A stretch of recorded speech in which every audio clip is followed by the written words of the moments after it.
Hi, this is Keith Weaver with the Top Executive Strategy Podcast, where CEOs, COOs, and business owners share strategies for success. This is 6 questions in 9 minutes because the best strategies are concise business advice. And with that, we're going to be concise and jump right in with question number 1. In a few sentences, tell us who you are and what you do. Certainly. Hi, everybody. And thank you, Keith, for having me on. I am Earl Foote, founder and CEO of Nexus IT Consultants. Nexus IT offers white glove IT support and services, very focused on cybersecurity, on compliance, and on cloud solutions. Kind of the whole package when it comes to IT. Yes, sir. Yes, sir. Awesome. All right. So question number 2, Earl. What's the best thing about being a business leader? For me, and I realize that, for everybody it's different, but for me, it's very fulfilling and rewarding to build something meaningful, and for what you build to have a meaningful impact in the lives of the people around you. Your teammates, your family, your clientele. And that's really, I think, what I most extract from, my enjoyment of being a leader. Great. Making a big difference in the business, but also in the lives of other individuals, employees and stuff. Most definitely. Question number 3. I hear from other leaders that a lot of times their people strategy in their business can be more difficult than their actual business strategy. What are your thoughts on that? I would absolutely agree. I think finding the right people that are the right fit for your organization and your culture and the requirements of what it is that you do most definitely is one of the biggest challenges to running and operating successfully a business. And for me, I think that, what I would suggest is don't try to manage people, lead people. You manage the tasks and the outcomes. And if you've done the right job in vetting and finding the right people up front, and then training and onboarding them and providing them with the right vision and guidance and training, I think that those things that are generally a problem fall into place.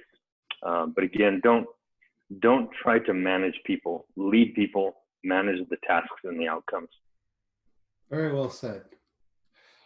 Okay, question number 4. What strategy would you like to share with business leaders? Yeah, what I'm going to share is potentially a little unconventional. We could certainly talk about, financial strategies and sales and marketing and operations, or whatever it might be, HR. For me, I think the thing that has been the single most influential factor in my success as an individual and the success that has had on the business is the practice of growth or abundance mindset, in understanding my role in this whole big picture, understanding that I'm 100% responsible for anything and everything that is on my plate or around me, and that it's my own limiting beliefs or my own limited knowledge or skill set that potentially hold our organization back or my my personal life back. And so understanding those things and then working to eliminate them and operate and view life from a more constructive perspective, I think have been, that whole journey has probably been the most influential thing or the most impactful thing in my career as an entrepreneur, and has produced the most success out of anything else. Well, I like the part where you added in there, not only in your business life, but in your personal life, that, otherwise it can hold you back, that they really do go together. Yeah, the way you show up in your personal life is the way you're going to show up when you come to the office, when you're operating your business. And if there are things that are holding you back in your personal life. And look, we all have challenges. We all have, things to deal with and growth to be had in this life, right? That's what it's about.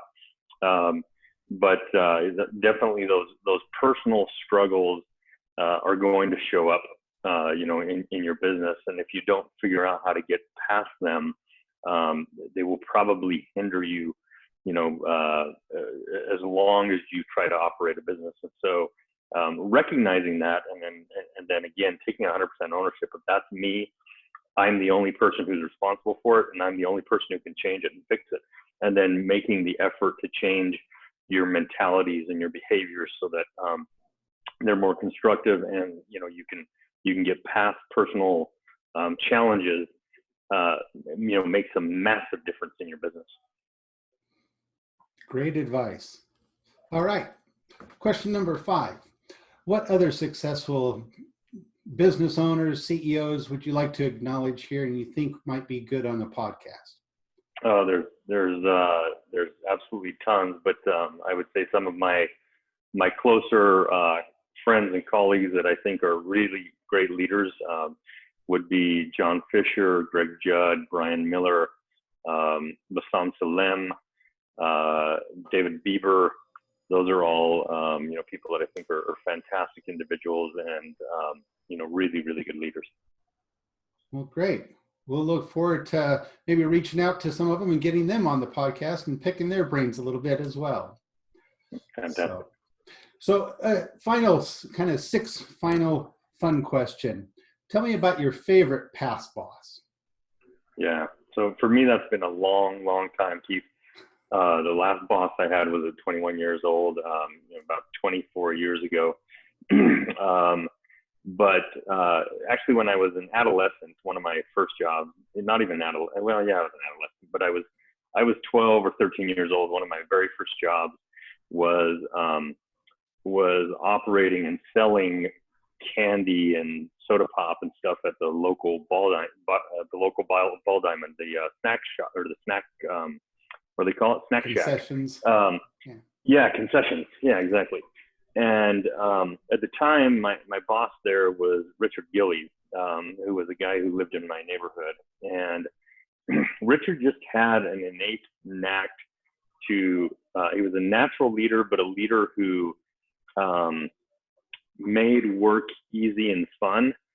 But, we always got the job done. We got it done well. We got it done right. But he just had an ability to lead people without you even understanding or knowing that you were being led. And really, without even feeling like you were exerting or doing work, really you were just having a good time and making sure that things were taken care of, and that the clients, in this case, those people that were buying concessions, were taken care of. That sounds like a great talent to have, to be able to, like you said, lead people without them even realizing it. It's just so natural. So exactly. Yeah. Well, it has been great having you on, and great advice and great talking with you. Before we leave, can you tell people how they can get a hold of you? Well, certainly. And again, I want to thank you for having me, Keith. So you can get a hold of us at info@nexusitc.net, or on the web at nexusitc.net. And I think that covers it. You can look at us there. You can look at us up on social media, Facebook, LinkedIn, wherever you would like. I was going to say, you're all over the place. So sure. That's great. All right. Well, this is Keith Weaver, and this is the Top Executive Strategy Podcast. And for more insights and to follow us, you can follow us on iTunes at Weaver Business Coaching or on LinkedIn. And we wish you the best success.